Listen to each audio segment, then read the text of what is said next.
మహబూబాబాద్ జిల్లా గూడూరు మండలం దామరవంచు గిరిజన ఆశ్రమ హాస్టల్లో దారుణం జరిగింది. 8వ తరగతి విద్యార్థిపై 10 మంది తోటి విద్యార్థులు ర్యాగింగ్ చేసి దారుణంగా హింసించారు.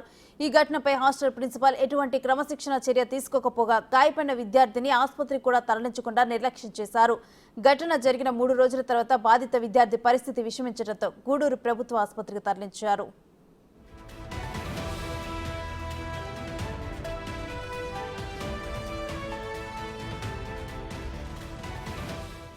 హాస్టల్లో జరిగిన ఘర్షణలో బి తరుణ్ అనే 8వ తరగతి విద్యార్థిపై కొంతమంది విద్యార్థులు ఇనుపరాడ్తో దాడి చేశారు.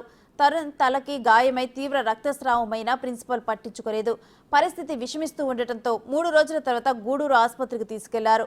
అక్కడి నుంచి మహబూబాబాద్ జిల్లా ఆసుపత్రికి తరలించారు.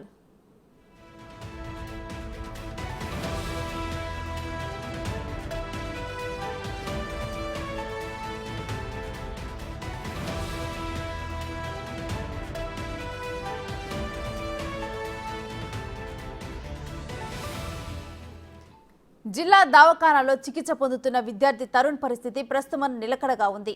దాడికి పాల్పడిన విద్యార్థులపైన నిర్లక్ష్యంగా వ్యవహరించిన ప్రిన్సిపల్ పైన చర్యలు తీసుకోవాలని పీడీఎస్యూ ప్రధాన కార్యదర్శి భువనగిరి మధు డిమాండ్ చేశారు.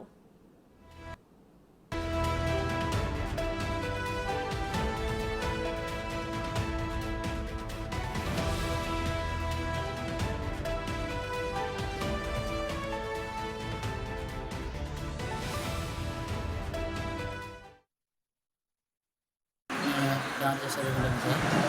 నేనేమో అన్నం తినేమో నైట్ మళ్ళీ వస్తా అంటే 10th క్లాస్ అన్న వాళ్ళు పిలిచారు సార్, ర్యాంక్ చేసి సార్. అయితే నేను పట్టించుకోకుండా ముందు వస్తున్నాను సార్. అయితే అన్నని వాళ్ళు పిలిచినప్పుడు అన్నని పిలిచినా కూడా బ్యాడ్గా ఇప్పుడు మాట్లాడుకొని ఏం కాదని ముందు వచ్చాను సార్. నేను ముందు నుంచి పోతా అంటే వెనకాల నుంచి వచ్చి గడియాలతో బాగా కొట్టారు సార్. ఆర్మీ డాక్టర్ దగ్గర తీసుకుపోయారు సార్. 2 గుడ్లు వేసారు సార్. నైట్ ఏమో డార్చలో ఆర్ఎంపీ పాషా డాక్టర్ దగ్గర తీసుకోవాలి సార్. 2 గుడ్లు వేసారు సార్. కళ్ళు నైట్ మొత్తం కళ్ళు తిరిగినాయి సార్. 2 times వామిట్ చేసుకున్నాను సార్. నాకు కళ్ళు బాగా తిరుగుతున్నాయి సార్. తల్లిగా కూడా బాగా వస్తా అంటే సార్లు ఏమో గూడూరు తీసుకోవాలి సార్. గూడూరు నుంచి ముబ్బా తీసుకొచ్చారు సార్. ఇక్కడ అటెండ్ చేశారు సార్. స్కూల్లో కూడా ఇదే ప్రెస్ సార్. సార్ వాళ్ళు ఎంత చెప్పినా వాళ్ళు మాట విన్నారు సార్. సార్ వాళ్ళు ఎంత బెదిరించారు. మేడం వాళ్ళు పట్టించుకోరు సార్.